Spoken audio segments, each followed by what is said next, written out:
एक अनोखी लड़ाई थी जो अहिंसा और सत्य पर आधारित थी। ये वाद संवाद की जो परंपरा है, इसको इस संग्राम ने आगे कैसे बढ़ाया? क्योंकि ये जो संग्राम था, ये जो लड़ाई थी हमारी आज़ादी के लिए, एक बेहद लोकतांत्रिक लड़ाई थी। इसमें देश के किसान, देश के जवान, देश के मजदूर, देश के अधिवक्ता, देश के बुद्धिजीवी, चाहे किसी भी जाति के हों, चाहे किसी भी धर्म के हों, चाहे किसी भी भाषा को बोलते हों, सब इस स्वतंत्रता संग्राम में शामिल हुए। सब ने हमारे देश की आज़ादी की लड़ाई लड़ी।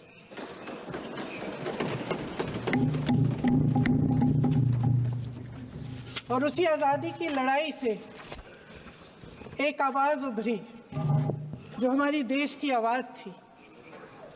वो आवाज़ ही आज हमारा संविधान है। साहस की आवाज़ थी, हमारी आज़ादी की आवाज़ थी, और उसी की गूंज ने हमारे संविधान को लिखा और बनाया। ये सिर्फ एक दस्तावेज नहीं है। बाबा साहेब अम्बेडकर, मौलाना आज़ाद जी, राजगोपालाचारी जी और जवाहरलाल नेहरू जी और उस समय के तमाम नेता, जैसे आपने कहा, इस संविधान को बनाने की जो कार्य में सालों के लिए जुटे रहे। हमारा संविधान इंसाफ, उम्मीद, अभिव्यक्ति और आकांक्षा की वो ज्योत है जो हर हिंदुस्तानी के दिल में जलती है।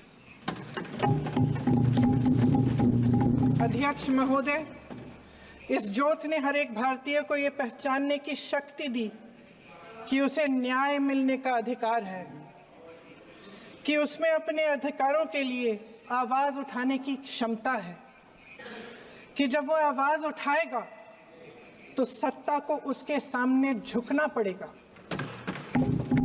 इस संविधान ने हर एक देशवासी को ये अधिकार दिया कि वो सरकार बना भी सकता है और सरकार बदल भी सकता है। ये ज्योत जो हर हिंदुस्तानी के दिल में जलती है, उसने हर हिंदुस्तानी को ये विश्वास दिया कि देश की संपत्ति में, देश की दौलत में, संसाधनों में उसका भी हिस्सा है, कि उसे एक सुरक्षित भविष्य की उम्मीद का अधिकार है, कि देश बनाने में भी उसकी भागीदारी है। उम्मीद और आशा की ये ज्योत मैंने देश के कोने कोने में खुद देखी है। उन्नाव में मैं एक रेप पीड़िता के घर गई, उसे जलाकर मार डाला था। वो शायद 20-21 साल की होगी। हम सब के बच्चे हैं। हम सोच सकते हैं कि अगर हमारी बेटी के साथ बार बार बलात्कार हुआ और फिर जब वो अपनी लड़ाई लड़ने के लिए गई तो उसको जलाकर मार डाला गया होता तो हम पर क्या बीतती। मैं उस बच्ची के पिता से मिली। उसके खेत जलाए गए थे, उसके भाइयों को पीटा गया था, उसके पिता को बाहर से घर के बाहर घसीट कर मारा गया था। उस पिता ने मुझे बताया कि बेटी, मुझे न्याय चाहिए। मेरी बेटी अपने एफआईआर को दर्ज करने के लिए जब ज़िले में गई तो उसको मना किया गया। अगले ज़िले में जाना पड़ा उसे। वो रोज़ सुबह 6 बजे उठकर तैयार होकर अकेली अपने मुकदमे को लड़ने के लिए अगले ज़िले में ट्रेन से जाती थी। उसके पिता ने मुझे कहा कि मैंने उससे कहा, बेटी अकेले मत जाओ, छोड़ दो ये लड़ाई। लेकिन उसकी बेटी ने उसको जवाब दिया कि नहीं पिताजी, मैं अकेली जाऊंगी, मैं लड़ूंगी, ये मेरी लड़ाई है, मैं इसको लड़ूंगी। ये लड़ने की क्षमता, ये हिम्मत उस लड़की को और करोड़ों भारत की नारियों को हमारे संविधान ने दी। आगरा में मैं अरुण वाल्मीकि के घर गई। अरुण वाल्मीकि पुलिस स्टेशन में काम करता था, सफाई का काम करता था। आप सोच सकते हैं हमारी तरह उसका भी परिवार था। नई नई शादी हुई थी, 2-3 महीनों का बच्चा था। पुलिस स्टेशन में चोरी हो गई। चोरी का इल्ज़ाम उस पर लगाया गया। उसके पूरे परिवार को उठाकर पुलिस स्टेशन में ले गए। आप हंस रहे हैं, लेकिन ये गंभीर बात है। और क्या गंभीर बात। शर्म करो, शर्म। अरुण वाल्मीकि को पीट पीट के मार डाला, उसकी बीवी को पीटा, उसके पिता के नाखून निकाले, उसके पूरे परिवार को पीटा गया। जब मैं उस जवान महिला से मिलने गई जो अभी अभी विधवा हुई थी, तो उसने मुझे कहा कि दीदी हमें सिर्फ एक चीज़ चाहिए, हमें न्याय चाहिए और हम इस न्याय के लिए लड़ते रहेंगे चाहे कुछ भी हो जाए। ये हिम्मत उस महिला को हमारे संविधान ने दी।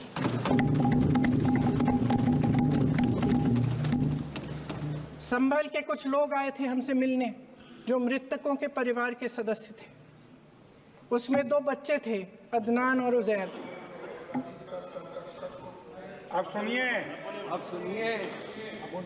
उसमें 2 बच्चे थे, अदनान और उजैर।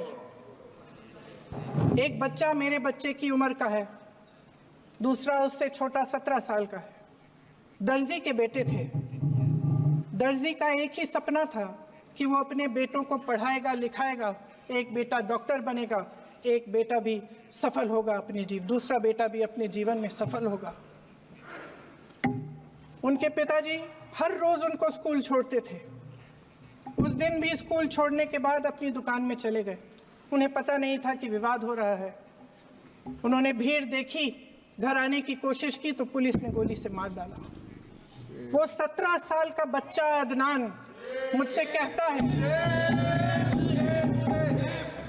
वो 17 साल का बच्चा अदनान मुझसे कहता है कि मैं बड़ा होकर डॉक्टर बन के दिखाऊंगा, मैं अपने पिता का सपना साकार करूंगा। ये सपना, ये आशा उसके दिल में हमारे संविधान ने डाली। अध्यक्ष महोदय, हमारे देश के करोड़ों देशवासियों के संघर्ष में, अपने अधिकारों की पहचान में, इनकी कठिन से कठिन परिस्थितियों से लड़ने की अपार हिम्मत में और देश से न्याय की अपेक्षा में हमारे संविधान की ज्योत जल रही है। मैंने हमारे संविधान की ज्योत को जलते हुए देखा है और इसके साथ साथ ये भी समझा है कि हमारा संविधान एक सुरक्षा कवच है।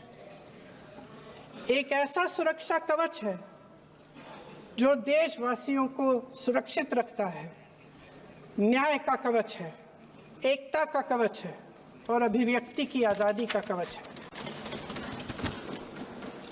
दुख की बात यह है कि मेरे सत्ता पक्ष के साथी जो बहुत बड़ी बड़ी बातें करते हैं, इन्होंने इन 10 सालों में ये सुरक्षा कवच, सत्ता पक्ष के मेरे साथियों ने ये सुरक्षा कवच तोड़ने का पूरा प्रयास किया है। संविधान में सामाजिक, आर्थिक और राजनीतिक न्याय का वादा है। ये वादा एक सुरक्षा कवच है जिसको तोड़ने का काम शुरू हो चुका है। लैटरल एंट्री और निजीकरण के जरिए ये सरकार आरक्षण को कमजोर करने का काम कर रही है।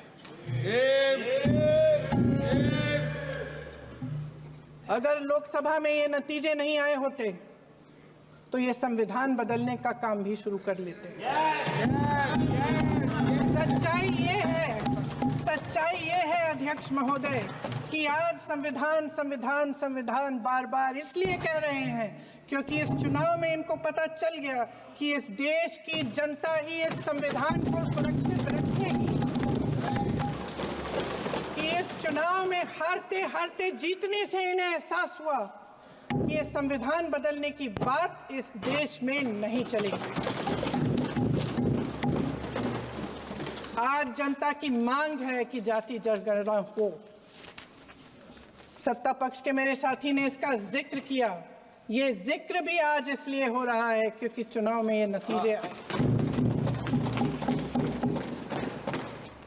ये जाति जनगणना इसलिए जरूरी है ताकि हमें पता चले कि किसकी क्या स्थिति है और नीतियां उस हिसाब से बने। इनकी गंभीरता का प्रमाण ये है कि जब चुनाव में पूरे विपक्ष ने जोरदार आवाज उठाई कि ये जाति जनगणना होनी चाहिए, तो इनका जवाब देखिए। इनका जवाब भैंस भाग भैंस चुरा लेंगे, मंगलसूत्र चुरा लेंगे, इनका ये जवाब था। ये गंभीरता है इनकी जाति जनगणना पर। महोदय, हमारे संविधान ने आर्थिक न्याय की नींव डाली, किसानों, गरीबों और को जमीन बांटी, भूमि सुधार किया, जिसका नाम लेने से कभी कभी आप झिझकते हैं और कभी कभी उनका नाम धड़ाधड़ इस्तेमाल किया जाता है अपने आप को बचाने के लिए। उन्होंने HAL, BHEL, SAIL, GAIL, ONGC, NTPC, railways, IIT, IIM, oil refinery, तमाम PSU बनाए। अध्यक्ष महोदय, उनका नाम पुस्तकों से मिटाया जा सकता है, उनका नाम भाषणों से मिटाया जा सकता है, लेकिन जो उनकी भूमिका रही इस देश की आज़ादी के लिए और इस देश के निर्माण के लिए, वो इस देश में से कभी मिटाया नहीं जा सकता। 75 सालों में जनता का भरोसा रहा कि नीतियां बनेंगी तो जनता की भलाई के लिए बनेंगी। जल जंगल जमीन का अधिकार मिला आदिवासी भाई बहनों को। इंदिरा जी ने बैंकों का राष्ट्रीयकरण करवाया, खदानों का राष्ट्रीयकरण कराया। कांग्रेस और यूपीए की सरकारों में शिक्षा का, भोजन का अधिकार मिला। 75 सालों में जनता का भरोसा मिला। पहले संसद चलती थी तो जनता की उम्मीद होती थी कि सरकार महंगाई और बेरोजगारी पर चर्चा करेगी, कोई उपाय निकालेगी, कोई रास्ता निकालेगी। लोग मानते थे कि अगर कोई नई आर्थिक नीति बनेगी तो देश की अर्थव्यवस्था को मजबूत बनाने के लिए बनेगी, तो भारतीय बाजार को मजबूत बनाने के लिए बनेगी, उनके भविष्य को मजबूत बनाने के लिए बनेगी। किसान और आदिवासी भाई बहन भरोसा करते थे कि यदि जमीन के कानून में संशोधन होगा तो उन्हीं की भलाई के लिए होगा। आप नारी शक्ति की बात करते हैं।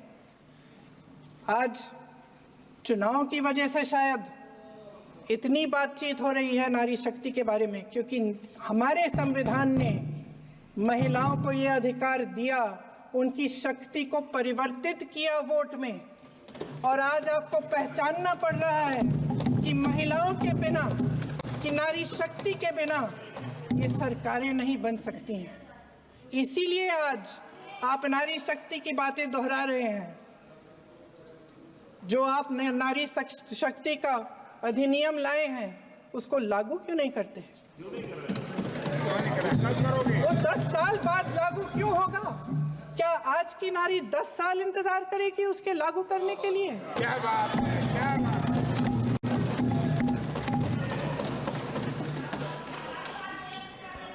आज संसद में बैठे हुए सत्ता पक्ष के मेरे साथी ज्यादा से ज्यादा अतीत की बातें करते हैं। 1921 में क्या हुआ, कब हुआ, नेहरू जी ने क्या किया।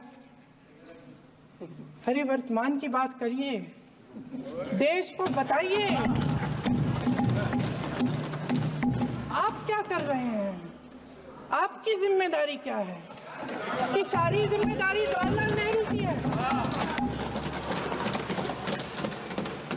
अध्यक्ष महोदय जी, ये सरकार आर्थिक न्याय का सुरक्षा कवच तोड़ रही है। आज संसद में बैठी ये सरकार बेरोजगारी और महंगाई से जूझ रही हमारी जनता को क्या राहत दे रही है? कृषि के कानून भी बड़े बड़े उद्योगपतियों के लिए बन रहे हैं। सही एमएसपी को छोड़िए, डीएपी तक नहीं मिल रहा है।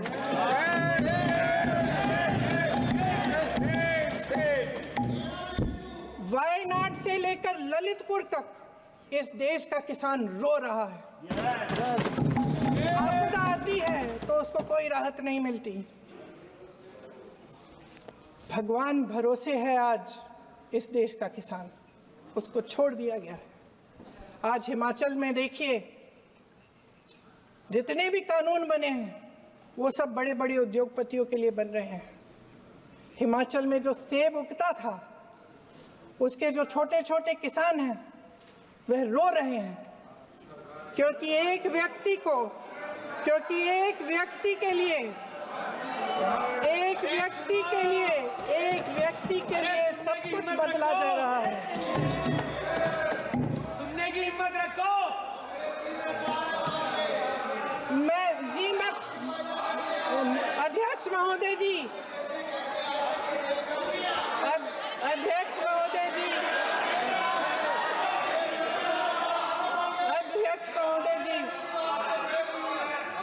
महोदय जी, अडानी जी को सारे कोल्ड स्टोरेज प्रदेश की सरकार ने नहीं दिए। अडानी जी को सारे कोल्ड स्टोरेज आपकी सरकार ने दिए। देश देख रहा है कि एक व्यक्ति को बचाने के लिए 142 करोड़ देश की जनता को नकारा जा रहा है। सारे बिजनेस, सारे संसाधन, सारी दौलत, सारे मौके एक ही व्यक्ति को सौंपे जा रहे हैं। सारे बंदरगाह, एयरपोर्ट्स, सड़कें, रेलवे का काम, कारखाने, खदाने, सरकारी कंपनियां सिर्फ एक व्यक्ति को दी जा रही है। जनता के मन में हमेशा ये विश्वास होता था कि अगर कुछ नहीं है तो संविधान हमारी सुरक्षा करेगा, मगर आज आम लोगों के बीच ये धारणा बनती चली जा रही है कि सरकार सिर्फ अडानी जी के मुनाफे के लिए चल रही है। देश में बहुत तेजी से गैर बराबरी बढ़ रही है। जो गरीब है वो और गरीब हो रहा है, जो अमीर है वो और अमीर हो रहा है। इस सरकार ने आर्थिक न्याय की भी सुरक्षा कवच तोड़ दिया है। राजनीतिक न्याय की जब बात होती है, मेरे सत्ता पक्ष के साथी आज खड़े हुए और तमाम गिनती करने लग गए कि ऐसा हुआ वैसा हुआ 1975 में जो हुआ, तो सीख लीजिए ना, आप भी सीख लीजिए। आप भी अपनी गलतियों के लिए माफी मांग लीजिए। आप भी बैलेट पे चुनाव कर लीजिए। दूध का दूध, पानी का पानी हो जाएगा। आप राजनीतिक न्याय की बात करते हैं, सरकारों को पैसों के बल पर गिरा देते हैं।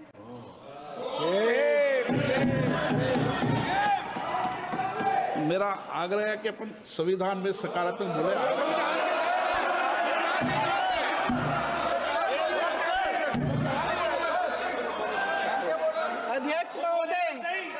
अध्यक्ष महोदय, सत्ता पक्ष के हमारे साथी ने एक उदाहरण दिया उत्तर प्रदेश की सरकार का, तो मैं भी एक उदाहरण दे देती हूँ महाराष्ट्र की सरकार का। मैं भी एक उदाहरण दे देती हूँ हिमाचल की सरकार को तोड़ने की कोशिश किसने की, पैसों के बल पे की, गोवा की सरकार। तमाम उदाहरण राजस्थान की। क्या ये सरकारें जनता ने नहीं चुनी थी? क्या संविधान इन पर लागू नहीं था? पूरी देश की जनता जानती है कि इनका हंसती है, जानती है कि इनके यहाँ तो वॉशिंग मशीन है।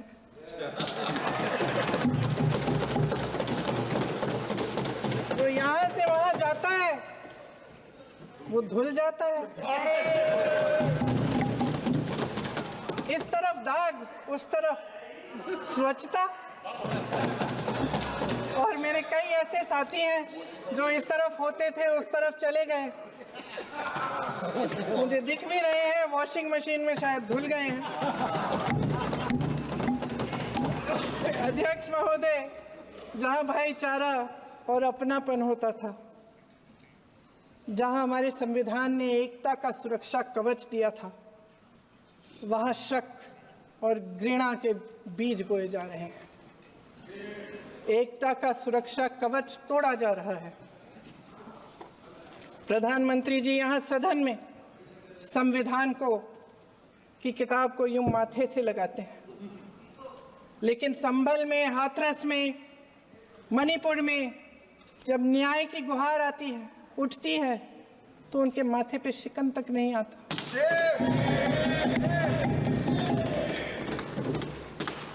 शायद समझ नहीं पाए हैं कि भारत का संविधान संघ का विधान नहीं है।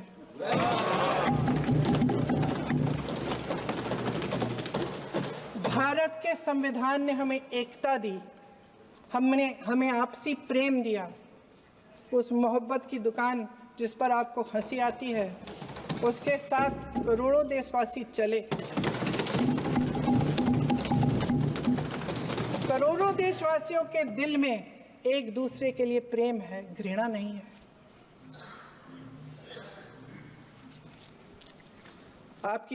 इनकी जो विभाजनकारी नीतियां हैं, उसका नतीजा हम रोज देखते हैं। राजनीतिक फायदे के लिए संविधान को छोड़िए, देश की एकता को भी ये रख नहीं सकते, इसकी सुरक्षा नहीं कर सकते। हमने संभल में देखा, मणिपुर में देखा। दरअसल इनका कहना है कि अलग अलग इस देश के अलग अलग हिस्से हैं, कैमरा। लेकिन हमारा संविधान कहता है कि ये देश एक है और ये देश एक रहेगा। जहां खुला विवाद होता था, अभिव्यक्ति का सुरक्षा कवच होता था, इन्होंने भय का माहौल पैदा किया है। सत्ता पक्ष के मेरे साथी अक्सर 75 सालों की बात करते हैं, लेकिन इन 75 सालों में ये उम्मीद, आशा, ये अभिव्यक्ति की ज्योति कभी थमी नहीं, कभी बुझी नहीं। इस देश की जनता ने खुलकर आलोचना की, निडर होकर धरने किए, प्रदर्शन किए। जब जब जनता नाराज हुई, तब तब सत्ता को ललकारा, उसे चेतावनी दी, बड़े से बड़े नेताओं को कटघरे में खड़ा किया, उनसे जवाब मांगा, न्याय मांगा। इस देश के छोटे छोटे से नुक्कड़ की दुकानों में, चाय की दुकानों में, इस देश के घरों में, गलियों में, मोहल्लों में, अखबारों में, प्रकाशन घरों में, न्यायपालिकाओं में चर्चा कभी बंद नहीं हुई। लेकिन आज ये माहौल नहीं है। आज जनता को सच बोलने से डराया जाता है, धमकाया जाता है। पत्रकार हो या विपक्ष का नेता हो या किसी यूनिवर्सिटी का प्रोफेसर हो, छात्र संघ हो या कर्मचारियों का संगठन हो, सबका मुंह बंद कराया जाता है। किसी पे ईडी, किसी पे सीबीआई, किसी पे इनकम टैक्स, फर्जी मुकदमे लगवाए जाते हैं, जेल में डाल दिया जाता है, विपक्षी नेताओं को जेल में डाल दिया जाता है, उनको सताया जाता है। किसी को नहीं छोड़ा इस सरकार ने। देशद्रोही कह के उत्तर प्रदेश में मुझे याद है कुछ अध्यापिकाएं प्रदर्शन कर रही थी, उन पर मुकदमा डाल दिया देशद्रोही का, उन्हें देशद्रोही कह दिया। इन्होंने देश का पूरा माहौल भय से भर दिया है। इनकी मीडिया की मशीन झूठ फैलाती है, तरह तरह के आरोप लगाती है, और शायद वह भी भय में ही है। महोदय, मैं इस सदन को याद दिलाना चाहती हूं कि ऐसा डर का माहौल देश में अंग्रेजों के राज में था। जब इस तरफ बैठे हुए गांधी की विचारधारा वाले लोग आज़ादी की लड़ाई लड़ रहे थे और उस तरफ वाली विचारधारा वाले लोग भय में रहकर अंग्रेजों के साथ साठगांठ कर रहे थे। लेकिन अध्यक्ष महोदय, भय का भी अपना स्वभाव होता है। भय फैलाने वाले हमेशा भय का खुद शिकार बन जाते हैं। ये प्रकृति का नियम है। आज इनकी भी यही हालत हो गई है। भय फैलाने के इतने आदी हो गए हैं कि खुद भय में रहने वाले हैं। चर्चा से डरते हैं, आलोचना से घबराते हैं। कई दिनों से हम मांग रहे हैं कि चर्चा करिए, लेकिन चर्चा करने की हिम्मत ही नहीं है।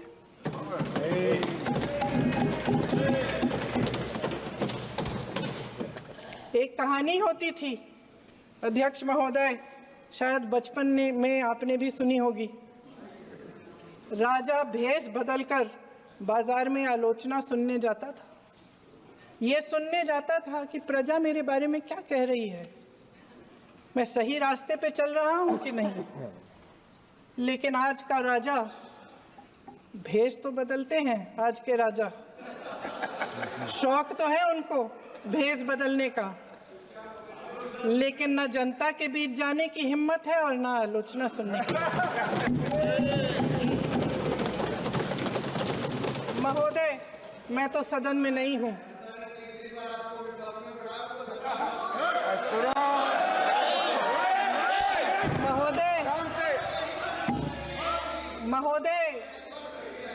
महोदय, जनता में बहुत विवेक है, ये सही है।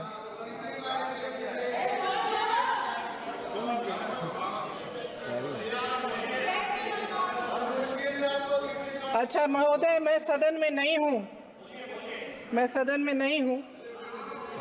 कुछ हाँ ठीक है, मैं सदन में नहीं हूँ, मात्र 15 दिनों से आ रही हूँ। लेकिन मुझे ताज्जुब होता है कि इन 15 दिनों में इतनी बड़े इश्यूज हैं, इतनी बड़ी बातें हैं। प्रधानमंत्री जी मात्र एक दिन के लिए, शायद 10 मिनट के लिए दिखे हैं सब।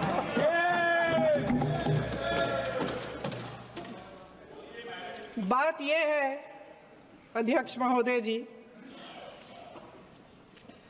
कि ये देश भय से नहीं, साहस और संघर्ष से बना है।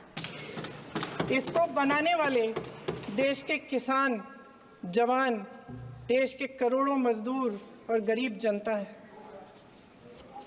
संविधान इनको साहस देता है। मेहनती मिडिल क्लास है और इस देश के जो करोड़ों देशवासी हैं, जो रोजाना भयंकर परिस्थितियों का सामना करते हैं, उनको साहस देता है। वायनाड में जो आपदा आई, उसमें एक छोटा लड़का था 17 साल का। 6 घंटों के लिए उसने अपनी माँ को बचाने की कोशिश की। 6 घंटों के लिए आप सोच सकते हैं कि अगर नदी की धारा बह रही है, नाराज है, आप अपनी माँ को पकड़े हो, 6 घंटों के लिए पकड़े रखते हो कि मेरी माँ बच जाएगी, और अंत में वो माँ भी बह जाती है। उस लड़के का साहस, उन महिलाओं का साहस जो पीड़ित हैं लेकिन फिर भी अपनी लड़ाई लड़ रहे हैं, उन संभल के बच्चों का साहस जिनके पिताजी अभी गुजर गए, लेकिन फिर भी उनके सपनों को साकार करने की हिम्मत है, उनका साहस है। वो साहस से संविधान ने दिया है।